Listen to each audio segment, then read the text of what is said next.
Oke, jadi salah satu hal yang kamu bisa melakukan untuk improve line artmu adalah latihan motorik. Apa maksudku latihan motorik? Jadi gini, sebelumnya aku tuh pernah lagi belajar menggambar bentuk rambut seperti artis yang aku suka, yaitu Mogun. Nah, masalahnya, walaupun secara visual aku tuh ngerti bentuk rambutnya seharusnya kayak gimana, karena skill motorik aku itu kurang terlatih, aku tuh nggak bisa menggerakkan tangan aku untuk menggambar garis yang diperlukan untuk menggambar si bentuk rambutnya gitu. Nah, dan tujuannya dari latihan motorik itu supaya pas kamu beneran mau belajar menggambar bentuk dari sesuatu, kamu tuh udah bisa menggerakkan tangan kamu untuk menggambar garis yang diperlukan untuk menggambar bentuk rambutnya, misalnya.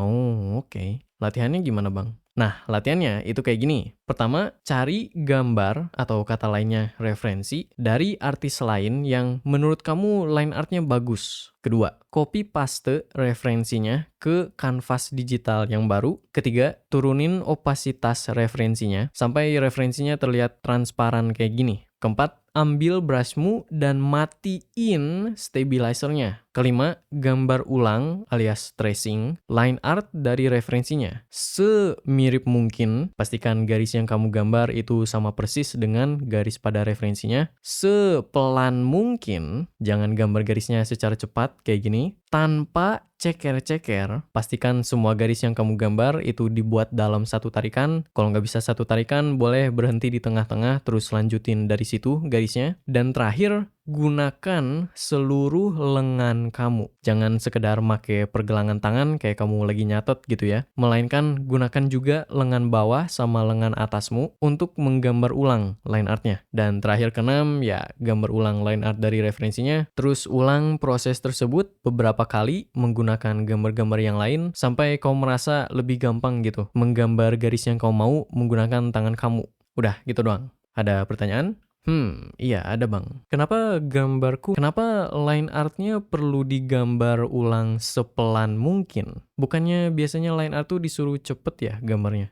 Nah, oke. Jadi gini, alasan kenapa biasanya line art tuh disuruh cepet gambarnya itu supaya line art yang kamu gambar itu bentuknya mulus. Jadi karena tangan kamu itu saking cepet bergeraknya, jadinya kan tremor dari tangan kamu tuh nggak ada kesempatan untuk muncul pada line artnya, sehingga line artnya jadi lebih mulus gitu. Nah, tapi tujuan dari latihan ini tuh bukan supaya garis yang kamu gambar itu bentuknya mulus. Melainkan tujuan dari latihan ini tuh supaya pas kamu mau menggambar garis tertentu, otak kamu tuh udah tahu persis gimana cara menggerakkan tangan kamu untuk menggambar garis tersebut. Nah, dan kalau kamu bergerak sepelan mungkin, bakal lebih gampang bagi otak kamu untuk menghafal gerakan yang diperlukan untuk menggambar garis itu gitu. Ibarat kayak kalau kamu pengen belajar gerakan dance deh. Kan lebih gampang gitu ya, ngehafalin gerakan dance. Kalau semisalnya kamu tuh bergerak sepelan mungkin sambil merhatiin secara teliti gerakannya apa saja dan timingnya kayak gimana, dibanding kalau kamu bergerak secara buru-buru, yang dimana kamu jadinya pusing gerakannya kayak gimana dan akhirnya jatuh gitu. Nah, dan itu kenapa aku saran gambar ulanglah line artnya sepelan mungkin. Oh, oke. Tapi kenapa mesti latihan motorik kayak gini, Bang? Kan gambar line artnya bisa pakai stabilizer aja. Nah, itu karena seperti yang aku bahas barusan, stabilizer hanya memuluskan garis yang kamu gambar. Pada akhirnya, tangan kamulah yang mengarah dan membentuk garisnya. Yang berarti kalau kamu pakai stabilizer tapi skill motorik kamu kurang, line art yang kamu gambar tuh bakal mulus. Tapi kamu bakal kesusahan untuk mengarah garisnya yang kemudian bakal membuat bentuk dari garis yang kamu gambar itu nggak sesuai apa yang kamu mau gitu. Nah, dan itu kenapa walaupun ada stabilizer, menurutku masih penting kamu melatih motorik kamu.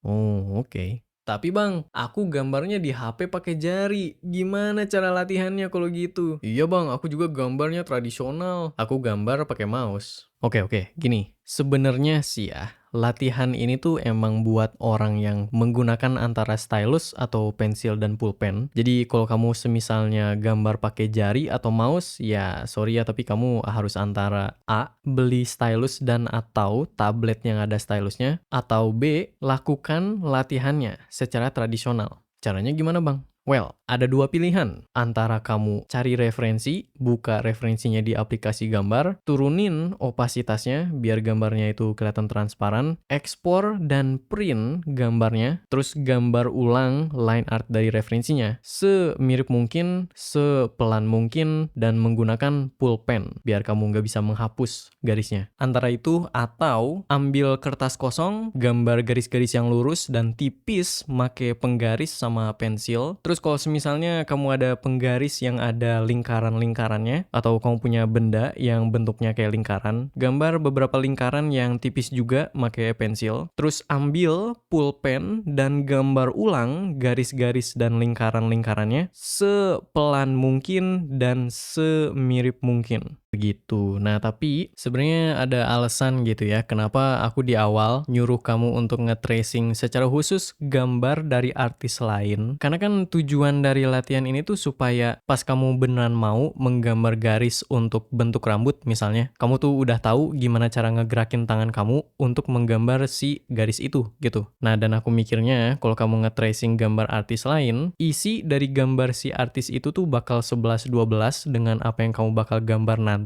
Jadi kalau kamu nge-tracing gambar artis lain, kamu bakal dapat pengalaman langsung gimana cara menggambar garis buat bentuk badan, bentuk rambut, bentuk mata, bentuk pakaian, dan seterusnya. Begitu. Oh, oke. Kalau selama latihannya kira-kira boleh ngemiringin kanvasnya nggak, Bang?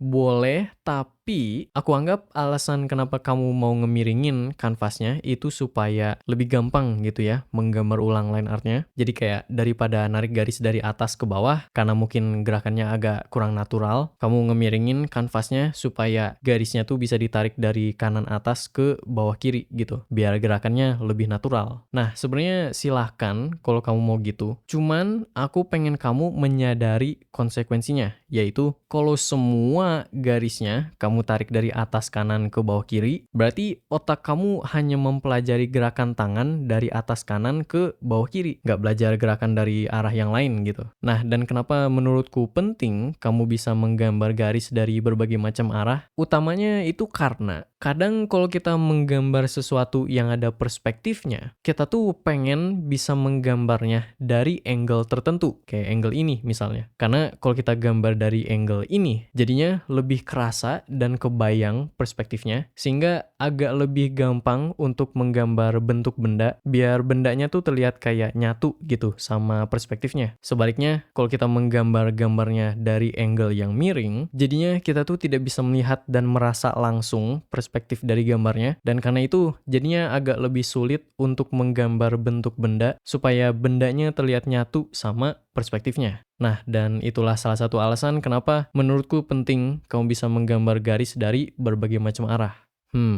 Oke. Kalau gitu kira-kira latihannya perlu berapa lama, Bang? Nah, kalau itu tergantung maksud kamu berapa lama tuh untuk apanya dulu. Kalau maksud kamu tuh berapa lama untuk menyadari semacam perbedaan, ya kalau itu sebenarnya tergantung skill kamu sih ya. Kalau kamu udah lebih berpengalaman menggambar garis, sekitar 20-40 menit pun seharusnya kamu udah agak nyadar semacam perbedaan. Tapi kalau kamu masih pemula, dan ini ngomong dari pengalaman, perlu sekitar 3 jam untuk menyadari semacam perbedaan yang signifikan. Nah, tapi terpisah dari itu, sebenarnya sih ya, aku lebih mending daripada kamu latihan sekedar sehari doang selama 3 jam, kamu melakukan latihannya itu sekedar 15 menit doang, tapi setiap hari selama beberapa minggu. Ini supaya latihannya tuh lebih berdampak secara jangka panjang gitu. Jadi daripada latihan selama 3 jam dalam sehari, tapi besoknya udah lupa lagi gimana cara ngegambar garis, mending latihan 15 menit setiap hari selama beberapa minggu supaya kamu bisa menggambar garis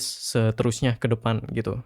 Oh, oke. Nah, dan kalau misalnya kamu perlu contoh langsung gimana cara aku melakukan latihannya, kamu bisa nonton arsip stream ini dari channel aku. Dan itu basically yang aku mau bahas di video ini. Jadi, kalau video ini berguna, jangan lupa like dan share video ini ke temen kamu yang mungkin lagi struggle menggambar garis. Jangan lupa subscribe dan nyalain lonceng kalau kamu pengen lihat lagi video kayak gini. Terima kasih kepada semuanya yang sudah nge-support aku lewat donasi dan langganan dan sebagainya. And yeah, that's all from me. See you later.